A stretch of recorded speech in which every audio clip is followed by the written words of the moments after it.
Hello बच्चों and welcome to the new episode with a new chapter for class 9th GACB। आज का हमारा जो टॉपिक है वो है chapter the fundamental unit of life cell में से बायोलॉजी का हमारा पहला चैप्टर है और इस चैप्टर में हम पढ़ने वाले हैं सेल के बारे में। हमारी बॉडी जैसे कि कोई घर बना रहे हैं हम, तो उस घर के लिए सबसे छोटी सी चीज जो हमें चाहिए वो होती है छोटी सी रेत या तो ब्रिक्स चाहिए कोई दीवार बनाने के लिए।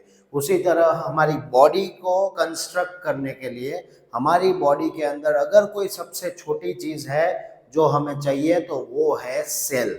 ओके, तो बेसिकली सेल क्या है? तो cell is the structural, functional and biological unit of all living organism. यहाँ पे तीन चीजों के ऊपर ज्यादा फोकस किया गया है। पहला है स्ट्रक्चरल, जो आज हम उसके स्ट्रक्चर के बारे में पढ़ेंगे। दूसरा है वो फंक्शनल, यानी वो क्या काम कर रहा है वो नेक्स्ट वीडियोस में आएगा।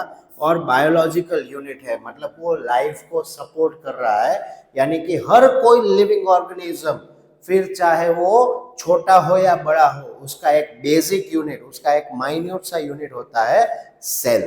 ओके, तो आज हम पढ़ने वाले हैं कि भाई सेल के अंदर कौन कौन सी चीजें होती है, यानी कि सेल के कंपोनेंट्स क्या क्या हैं। ओके, तो सेल के कंपोनेंट्स में सबसे पहला आता है सेल मेम्ब्रेन, जो बहुत ही थिन होता है, फ्लेक्सिबल कवरिंग होता है, जो सेल को प्रोटेक्ट करता है और सेल के अंदर एंट्री और एग्जिट किसी भी चीज की हो रही है तो उसका वो ध्यान रखता है, यानी कौन सेल के अंदर जा रहा है, कौन सेल के बाहर आ रहा है, ये सब कुछ कौन डिसाइड करता है? The cell membrane. ठीक है।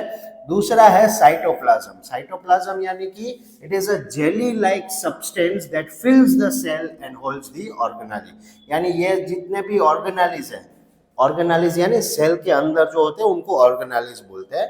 तो ये जितने भी ऑर्गेनेलीज है उन ऑर्गेनेलीज को प्रॉपरली मेंटेन करने का, इन सब चीजों को रखने का काम एक जेली लाइक स्ट्रक्चर होता है, वो है साइटोप्लाज्म। उसके बाद है माइटोकॉन्ड्रिया। माइटोकॉन्ड्रिया यानी कि it is known as the power house of the cell, मतलब इस सेल को अलग अलग कई काम करने होते हैं और काम करने के लिए एनर्जी चाहिए। तो वो एनर्जी उन्हें कहाँ से मिलती है, कौन देता है उन्हें वो एनर्जी? तो वो है उनका पावर हाउस, यानी कि माइटोकॉन्ड्रिया। ओके, फिर आते हैं राइबोसोम्स। राइबोसोम्स क्या है? They are the tiny particles that help in synthesis of proteins. They can be free in cytoplasm or attached to ER. ER यानी एंडोप्लाज्मिक रेटिकुलम को अटैच हो सकते हैं। राइबोसोम्स ऐसी चीज है, बहुत ही टाइनी माइन्यूट पार्टिकल्स होते हैं। वो क्या करते हैं कि वो प्रोटीन को सिंथेसाइज करने में मदद करते हैं, यानी कि जो कुछ भी ये सेल को फूड मिल रहा है उस फूड को ब्रेक डाउन करने में मदद करते हैं। फिर है वैक्यूल। वैक्यूल एक ऐसी चीज है जहां पे सब स्टोरेज होता है। Okay, it is a sac like structure that stores water, food and waste material. ऐसे वैक्यूल्स पूरे सेल में कई सारे हो सकते हैं। उनका काम सिर्फ ये है कि जो कुछ भी खाना आया है, पानी आया है या वेस्ट मटेरियल है, उन सबको स्टोर करके रखना होता है। राइट। एक है lysosome. They contains digestive enzymes that break down waste materials and worn out cell parts. Basically lysosomes क्या करते हैं कि enzymes रिलीज करते हैं। एंजाइम एक स्पेशल लिक्विड होता है जो डाइजेशन में मदद करता है। फिर बारी आती है गोल्गी एपरेटस की। Golgi apparatus modifies, sorts and package proteins and other materials for transport, यानी कि जो कुछ भी वैक्यूल में हमने स्टोर किया था, जिसमें से माइटोकॉन्ड्रिया ने एनर्जी बनाई, और वो एनर्जी बनने के बाद उनका पैकेजिंग होता है, वो पैकेजिंग का काम करता है गोल्गी एपरेटस। ओके, फिर बारी आती है एंडोप्लाज्मिक रेटिकुलम। एंडोप्लाज्मिक रेटिकुलम एक नेटवर्क ऑफ ट्यूब्स है जो ट्रांसपोर्ट करने के लिए काम आती है। किस चीज को ट्रांसपोर्ट करेंगे? तो जो गोल्गी एपरेटस ने पैक किया है वो। एंडोप्लाज्मिक रेटिकुलम दो प्रकार की होती है, एक है रफ एंडोप्लाज्मिक और दूसरा है स्मूथ एंडोप्लाज्मिक।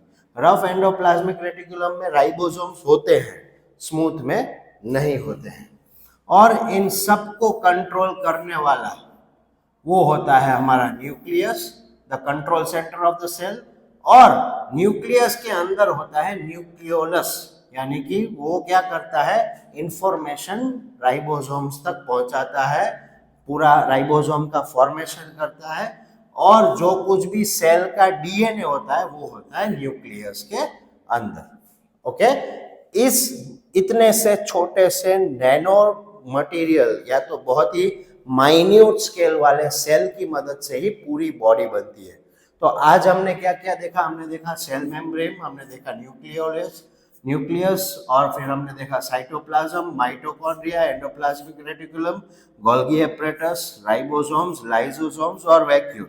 ये एक सेल ऐसे मान लो, अगर हम हमारी बात करें तो हमारी बॉडी में ही ट्रिलियंस ऑफ सेल्स हैं।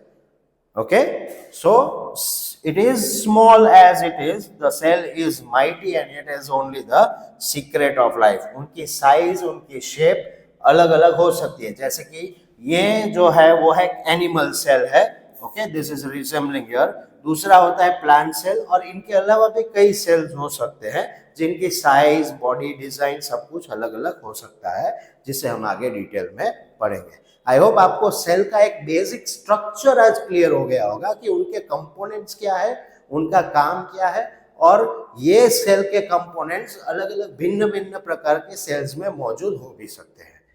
आज हमारा कॉन्सेप्ट है cell membrane versus cell wall. हमने कल पिछले एपिसोड में देखा था कि कैसे अलग अलग ऑर्गेनाइज हमारे पूरे सेल को बनाते हैं, तो आज उन्हीं ऑर्गेनाइज में से आज हम ऐसे दो ऑर्गेनाइज लेकर आए हैं, एक है सेल मेम्ब्रेन और दूसरा है सेल वॉल। वैसे तो सुनने में ये काफी सिमिलर जैसे लगते हैं, लेकिन दोनों का बहुत ही डिफरेंट वर्क रहेगा। चलिए देखते हैं उनके डिफरेंस बिटवीन। देयर आर 5 की डिफरेंसेस, 5 ऐसे की डिफरेंसेस है जो हमें पता होने चाहिए। सबसे पहला, सेल मेम्ब्रेन में it is present in all types of cells, और उसी की तरह cell wall it is only present in plant cell, यानी प्लांट सेल के पास दो वॉल्स होगी, एक होगी सेल वॉल, एक होगा सेल मेम्ब्रेन, लेकिन बाकी सारे सेल्स में सिर्फ और सिर्फ सेल मेम्ब्रेन ही होगी। सेकेंड पॉइंट ऑफ डिफरेंस देखते हैं, तो they are thin, they are flexible living membrane, while cell wall they are thick, rigid, non living layer, यानी कि यहाँ पे एक लिविंग पूरा लेयर है, यहाँ पे नॉन लिविंग बहुत ही सख्त, रिजिड और थिक लेयर है। ओके, तीसरा पॉइंट ऑफ डिफरेंस अगर हम देखें तो it is made up of lipids and proteins, यानी कि ये लिपिड्स और प्रोटीन से बने हुए हैं, लेकिन here they are made up of cellulose. तो ये भी एक बहुत ही इंपॉर्टेंट डिफरेंस बिटवीन हुआ। Next is it is selectively permeable while cell wall is freely permeable। एक छोटा सा वर्ड है permeable, लेकिन permeable यानी कि परमिशन देने वाला। तो सेल मेम्ब्रेन सिलेक्टिवली परमिएबल है, मतलब कि वो किसे अंदर आने देना है, किसे अंदर नहीं आने देना है, सेल के अंदर वो चूज करता है, सिलेक्ट करता है, लेकिन सेल वॉल सबको आने देता है because it is freely permeable. Next is it controls the movements of substances, ये कंट्रोल कर सकता है मूवमेंट को सब्सटेंसेस की। यहाँ पे give shape and protection, no control over the movement. Here it is present inside the cell wall in plant cells, यानी कि सेल वॉल के अंदर होती है सेल मेम्ब्रेन, और सेल वॉल है वो है outermost covering of the plant cell. तो जो मैंने बोला कंपैरिजन दोनों का, यहाँ पे हमको एक छोटे से फॉर्मेट में कंपैरिजन टेबल, नेचर क्या है, लिविंग है, नॉन लिविंग है, स्ट्रक्चर कैसा है, थिन एंड फ्लेक्सिबल है, इसका स्ट्रक्चर थिक एंड रिजिड है, कंपोजिशन ये लिपिड्स और प्रोटीन से बना हुआ है, ये सेल्यूलोज से बना हुआ है, परमिएबिलिटी क्या है, this is selectively permeable, this is freely permeable. Occurrence ये हर सेल में पाया जाता है, it is only found in the plant cell. Function, it controls the movement of substance while this gives the shape, support and protection। अगर हम memory trick याद रखनी है तो मेम्ब्रेन में होता है मेम, यानी वो मूवमेंट को कंट्रोल करेगा, और वॉल यानी कि एक प्रकार का प्रोटेक्शन वॉल है। आई होप आपको ये difference between of cell membrane and cell wall समझ में आ चुका होगा। और आज हम पढ़ने वाले हैं सेल के एक इंपॉर्टेंट ऑर्गेनाली के बारे में जिसका नाम है nucleus. Nucleus is known as the control center of the cell. Okay, so nucleus एक ऐसा सेंटर है, एक सेल के अंदर का एक ऐसा पार्ट है जो पूरे सेल को कंट्रोल करता है। यानी कि सेल के अंदर क्या खाना आ रहा है, क्या पानी आ रहा है, कौन सा ऑर्गेनेली क्या काम कर रहा है, इन सब चीजों को वो कंट्रोल करेगा। ओके, तो late us see the structure, the nuclear envelope. यहाँ पे बाहर का जो ये लेयर है, that is the nuclear envelope. वो डबल मेम्ब्रेन का होता है जिसके अंदर पूरा न्यूक्लियस होता है। उस न्यूक्लियर एनवेलप के ऊपर होते हैं न्यूक्लियर पोर्स, यानी छोटे छोटे छेद होते हैं, which allows the exchange of materials between the nucleus and the cytoplasm. यानी ये जो न्यूक्लियस है वो सेल के अंदर तैरने वाला है, साइटोप्लाज्म के अंदर तैरने वाला है। तो साइटोप्लाज्म में अगर कोई चीज अंदर, साइटोप्लाज्म से अंदर लेनी है या न्यूक्लियस में से बाहर साइटोप्लाज्म में कुछ डालना है, तो उसको कंट्रोल करेंगे ये pores. Next is nucleoplasm. It is a jelly like fluid inside the nucleus where other components are present. यानी कि ये पूरा जो स्ट्रक्चर है वो है आपका न्यूक्लियोप्लाज्म। ओके, फिर अंदर सबसे डेंस नेटवर्क जो होता है अंदर का वो है न्यूक्लियोलियस, यानी कि dense dark and rounded body. It helps in the formation of ribosomes. वो क्या बनाता है? राइबोसोम्स बनाता है। And the last one is the chromatin network. ये जो आपको नेटवर्क जाली जैसा दिख रहा है ना, that thread like network of DNA and proteins, and it carries the genetic information. यानी कि पूरी बॉडी का स्ट्रक्चर कैसा होगा, कौन सा सेल क्या काम करेगा, कौन सा ऑर्गन कैसा डिजाइन होगा, कितनी हाइट होगी, कितना उसका स्ट्रक्चर कैसा बनेगा, कलर कैसा होगा, everything is stored inside this chromatin network. So what we studied today is, we studied about the structure of the control center which is known as nucleus. Let us see the functions. Functions क्या है उसके? तो it controls all activities of the cell, मतलब पूरी cell की जो activities हो रही है वो उसको कंट्रोल करता है ये nucleus. It stores genetic information, मतलब वो अपने अंदर जेनेटिक इंफॉर्मेशन को भी स्टोर करता है। It helps in cell growth and reproduction, वो सेल का ग्रोथ भी होने देता है और रिप्रोडक्शन में भी मदद करता है। Next is responsible for protein synthesis through ribosomes formation in nucleus, यानी कि वो अपने अंदर से वो प्रोटीन को सिंथेसाइज करता है और राइबोसोम्स की मदद से पूरा कंट्रोल कर लेता है कैसे प्रोटीन डाइजेस्ट करने का, कैसे उसका एब्जॉर्प्शन होगा, इन शॉर्ट प्रॉपर सिंथेसिस के लिए। अगर हम कुछ इंपॉर्टेंट पॉइंट्स के बात करें तो it is present in both plant cell and animal cell. Usually it is single in a cell and largest and the most prominent organelle, यानी कि लार्जेस्ट तो है ही लेकिन साथ में मोस्ट प्रोमिनेंट भी है। मोस्ट प्रोमिनेंट है मतलब कि वो बहुत ही इंपॉर्टेंट ऑर्गेनेल है। अगर हम क्विक फैक्ट्स समझे इस न्यूक्लियस के बारे में तो it was discovered by Robert brown, obviously जिसने हमारे सेल को डिस्कवर किया था। इसका shape it is usually spherical, आप देख पा रहे हो कि इट इज यूजुअली स्फेरिकल, और इसका साइज है अप्रॉक्स 5 to 10 माइक्रोमीटर्स। ओके, यानी कि बहुत ही छोटी साइज का होता है, बहुत ही माइन्यूट होता है, माइक्रोस्कोप के बिना हम उसको देख भी नहीं पाते हैं। इसका की रोल है controlling all the activities of the cell and it carries the hereditary information also.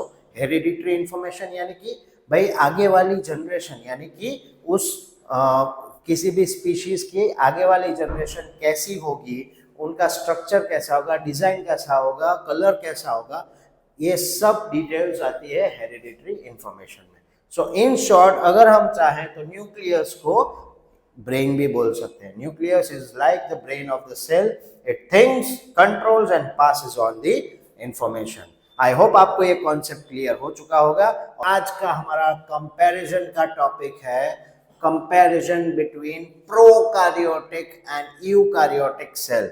ये दो ऐसे प्रकार के सेल्स हैं जिनमें पूरा भूत और भविष्य दोनों छुपा हुआ है।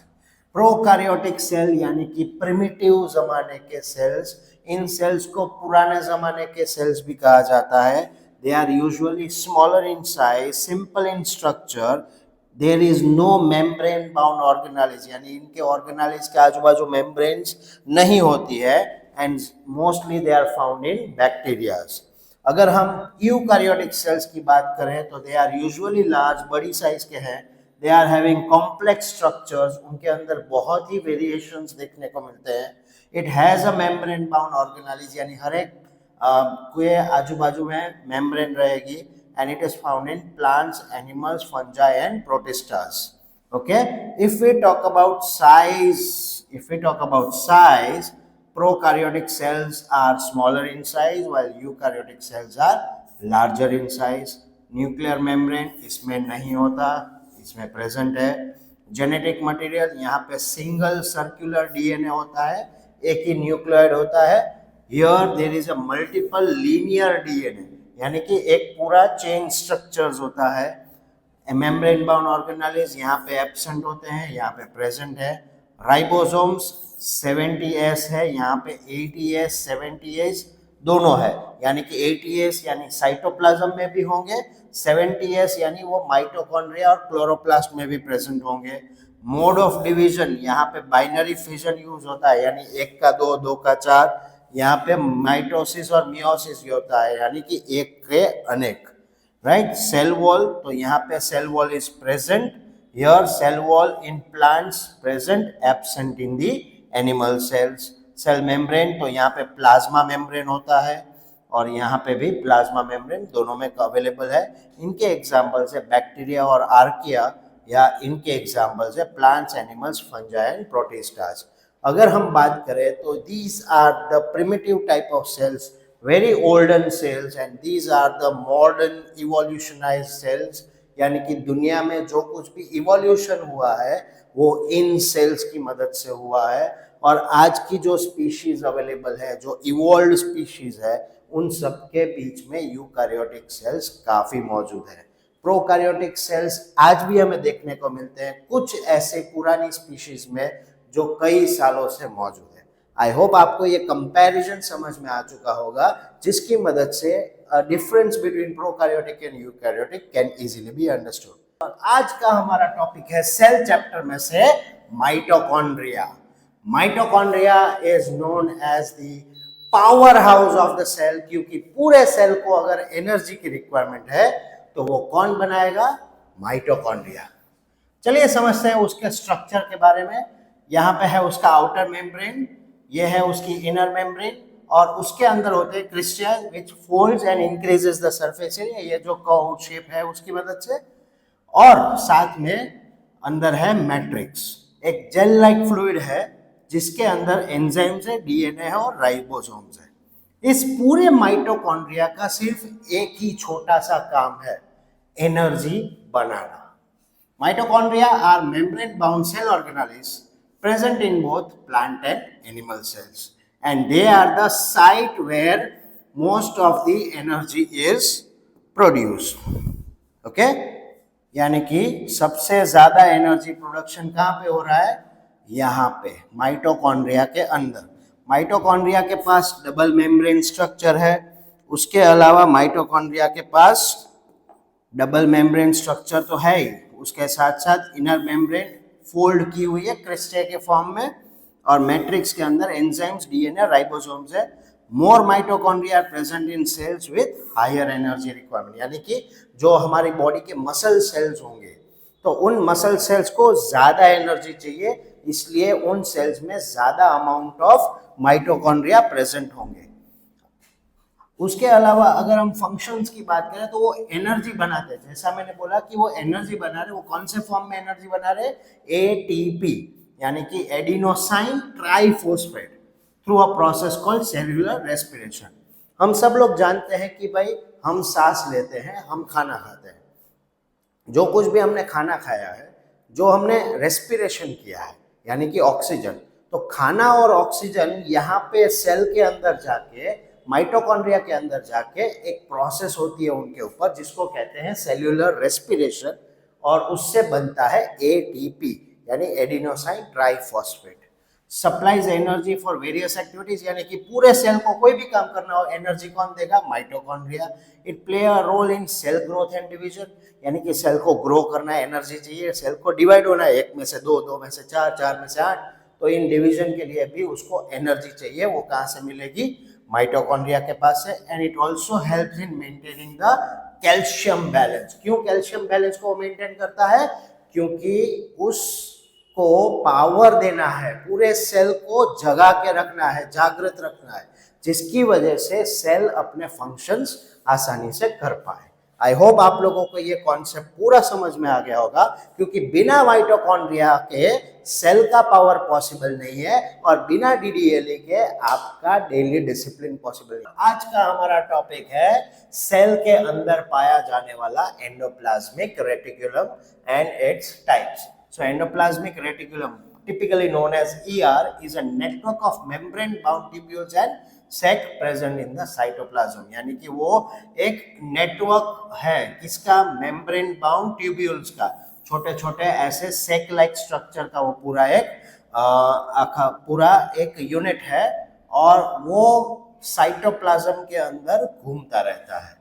So endoplasmic reticulum क्या है? It is a system of membrane bound channels and flattened sacs that extend throughout the cytoplasm, and it helps in transportation of the materials within the cell। वो किस चीज के लिए काम आता है? ट्रांसपोर्टेशन के लिए। कौन सी चीज का? तो जो कुछ भी फूड या तो कोई एनर्जी यहाँ पे बना हुआ है उसके ट्रांसपोर्ट के लिए। फंक्शंस क्या है उसके? Provides a large surface area for various chemical reactions, transports material from one part of the cell to another, it helps in synthesis of proteins and lipids, and play a role in detoxification and storage of calcium ions। यानी कि पूरे structure, पूरे cell के अंदर अगर हमें कुछ store करके रखना है, या तो हमें पूरे सेल को डिटॉक्स करना है, तो सारे वेस्ट प्रोडक्ट्स को हम उसमें डाल के उसको यूज कर सकते हैं। There are two types of endoplasmic reticulum. एक होता है आपका रफ एंडोप्लाज्मिक रेटिकुलम यानी RER, और एक होता है आपका स्मूथ एंडोप्लाज्मिक रेटिकुलम यानी SER। RER के कुछ फीचर्स है। It has ribosomes on its surface, it is involved in synthesising and processing of proteins, and proteins made here are sent to the Golgi apparatus. इसका example है pancreatic cells और plasma cells, जिसके अंदर वो ribosomes के ऊपर उसके ऊपर राइबोसोम्स के स्ट्रक्चर्स पाए जाते हैं, right. The next part is smooth endoplasmic reticulum, smooth ER के पास राइबोसोम्स नहीं होते हैं। It is involved in synthesis of lipids and steroids. It helps in detoxification, यानी पूरे सेल का वेस्ट प्रोडक्ट्स इसमें डिटॉक्स किया जा सकता है, और कैल्शियम आयंस को भी स्टोर करके रख सकते हैं। अब डिटॉक्सिफिकेशन का काम कर रहा है, यानी वो लीवर सेल और मसल सेल उसके बेस्ट एग्जाम्पल है। वहां पे स्मूथ एंडोप्लाज्मिक रेटिकुलम पाया जाता है। Endoplasmic reticulum is there present in both plant cell and animal cell. वो एक नेटवर्क है ट्यूबुलर स्ट्रक्चर का। RER के पास राइबोसोम्स होते हैं, SER के पास नहीं होते, and together they help in synthesize, transport and storage of material. Basically इसको एक हाईवे सिस्टम भी कहा जा सकता है।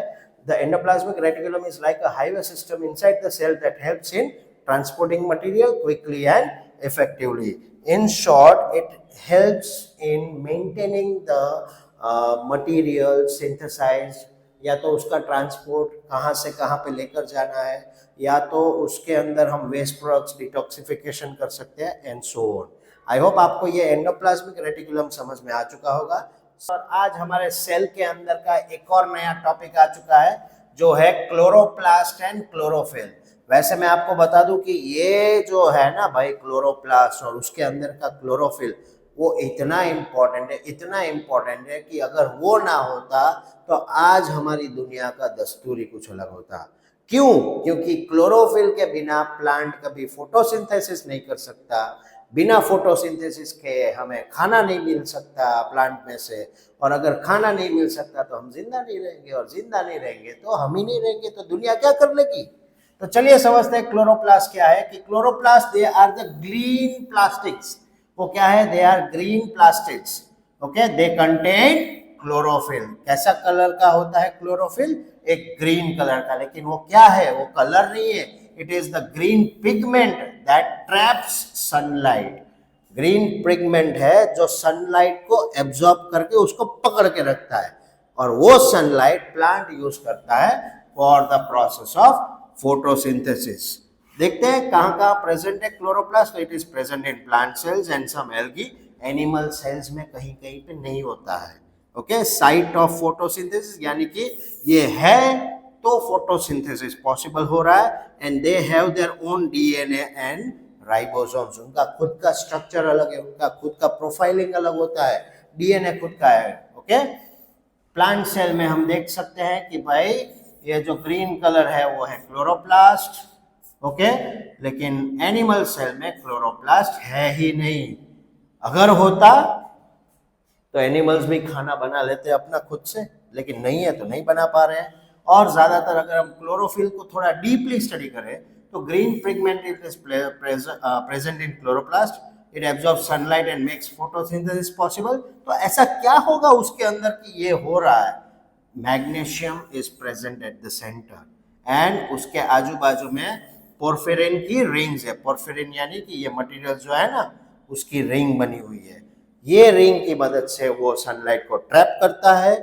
वो प्लांट उस सनलाइट को फोटोसिंथेसिस प्रोसेस के दौरान खाना बनाने के लिए यूज करते हैं, राइट। तो फंक्शन क्या है उसका? क्लोरोप्लास्ट का सनलाइट को ट्रैप करना, कन्वर्ट करना उनको लाइट एनर्जी में, और कार्बन डाइऑक्साइड और वाटर को एब्जॉर्ब करके इस ग्लूकोज के साथ मिक्स करके खाना बना देना और ऑक्सीजन को बाहर हवा में छोड़ देना। इसीलिए प्लांट्स जो ऑक्सीजन छोड़ते हैं वो हम यूज करते हैं, हम जो कार्बन डाइऑक्साइड एक्सेल करते हैं वो प्लांट्स एब्जॉर्ब करते हैं। यानी भैया वाइस वर्सा है, अगर हम हैं तो पेड़ पौधे हैं, पेड़ पौधे हैं तो हम हैं। आई होप आपको ये पूरा concept about the chloroplast and the chlorophyll समझ में आ चुका होगा। सो इससे हमें एक सीख मिलती है कि अगर हमें जिंदा रहना है तो पेड़ भी होने चाहिए। सो ग्रो मोर ट्रीज। और आज का हमारा कॉन्सेप्ट है, जब हम सेल्स के बारे में पढ़ रहे हैं तो आज हम पढ़ने वाले हैं वैक्यूल्स के बारे में। वैक्यूल्स वैसे मैं बता दूं इस सेल्स के लिए एक शॉपिंग बैग का काम करते हैं, यानी कि वो vacuoles are membrane bound sac like structures.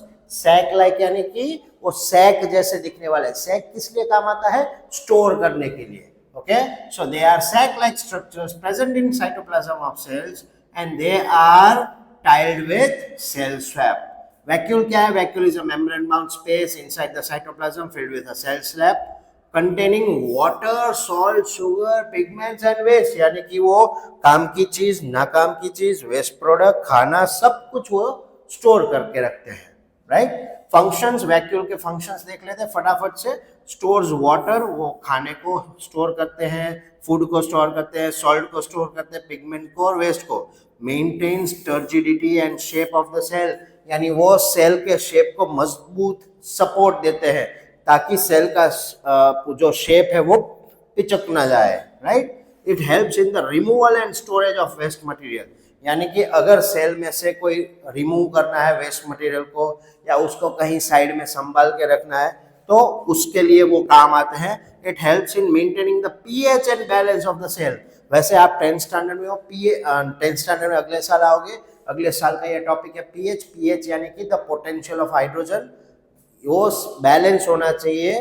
तो उसको बैलेंस रखने के लिए भी ये वैक्यूल्स मदद करते हैं। और ज्यादातर ग्रोथ बाय स्टोरिंग मटेरियल, यानी कि सेल की ग्रोथ के लिए भी वो हेल्प कर सकते हैं। प्लांट सेल है तो उनके पास बड़ा वैक्यूल होता है क्योंकि उनको ज्यादा समय तक खाना स्टोर करना है। एनिमल सेल के पास थोड़ा बहुत छोटा वैक्यूल होता है क्योंकि वो खाना बार बार उसमें भरते रहते हैं, इसलिए। Okay, types of vacuole. Plant cell का वैक्यूल वन लार्ज सेंट्रल, एक ही होगा। एनिमल सेल में छोटे छोटे बहुत सारे होंगे। It occupies most of the cell space, यानी प्लांट सेल में ज्यादातर जगह वैक्यूल ही रोकेगा। यहाँ पे टेम्पररी भी हो सकता है, परमानेंट भी हो सकता है। इसके आजू बाजू में सिर्फ एक सिंगल मेम्ब्रेन है जिसका नाम है टोनोप्लास्ट, और यहाँ पे उसका साइज और नंबर फिक्स नहीं है, वो बहुत सारे हो सकते हैं। सो इस टॉपिक में से हमने की पॉइंटर्स क्या पढ़े कि भाई vacuoles are present in both plant cells, animal cells, दोनों में होते हैं। Plant cells have one large, animal cells have small. Vacuoles help किस में करते हैं? Storage, support and waste removal. और टोनोप्लास्ट उसको प्रोटेक्ट करती है, यानी कि वो मेम्ब्रेन है उसके बाहर वाले पोर्शन में, राइट। और सेल शेप जो है उसके अंदर क्या किया जा सकता है? सेल शेप यानी कि वैक्यूल्स के अंदर क्या किया जा सकता है? वाटर जा सकता है, सॉल्ट जा सकते हैं, शुगर जा सकते हैं, पिगमेंट जा सकते हैं और वेस्ट एंड अदर सब्सटेंस भी जा सकते हैं। कुछ मजेदार बात, the large central vacuole in plant cells maintains turgor pressure which keeps the plant firm and prevents it from wilting। यानी कि मान लो ये पत्ता है तो पत्ते के यहाँ पे जो छोटा सा सेल होगा उसके अंदर वैक्यूल होगा, वो उसको एक सपोर्ट देगा, ताकि सपोर्ट अगर नहीं है तो प्लांट गिर जाएगा, तो वो उसको टर्जिडिटी देता है। आई होप आपको ये पूरा वैक्यूल का कॉन्सेप्ट समझ में आ चुका होगा। वो काम आते हैं स्टोरेज के लिए, वेस्ट हो, सॉल्ट हो, वाटर हो, फूड हो, कुछ भी। और आज का हमारा टॉपिक है लाइसोसोम्स एंड प्लास्टिड। ये दोनों भी सेल के ऑर्गेनेल्स हैं। चलिए देखते हैं कि इन दोनों में क्या मेन बातें हैं। Lysosomes are small spherical membrane brown vesicles which contains digestive enzymes। Lysosome के अंदर क्या होता है? डाइजेस्टिव एंजाइम होता है। डाइजेस्टिव एंजाइम क्या करेगा? डाइजेस्ट करेगा। Let's see the functions. It digests the food taken into the cell, remove worn out cell parts। worn out यानी कि कुछ ऐसे सेल पार्ट्स होते हैं जो टूट चुके होते हैं, बिगड़ चुके होते हैं, तो उनको वो निकाल देता है।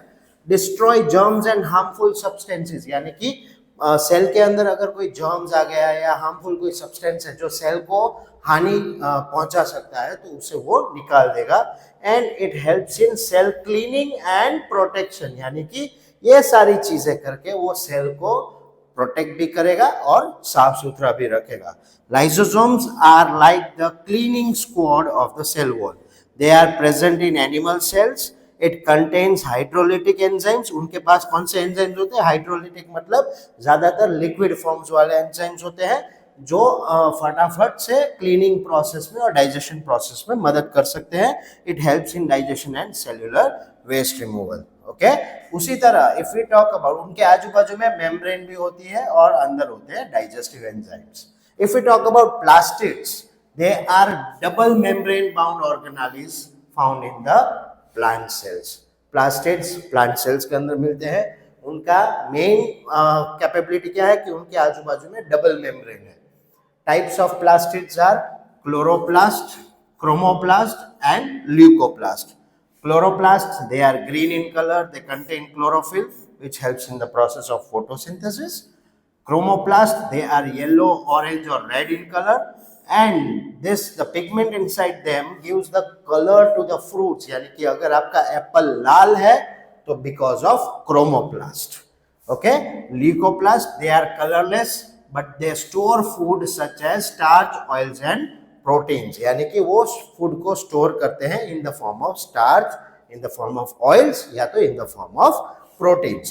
Plastids are only present in plant cells and are responsible for various important functions जो अभी यहाँ पे देखे हमने।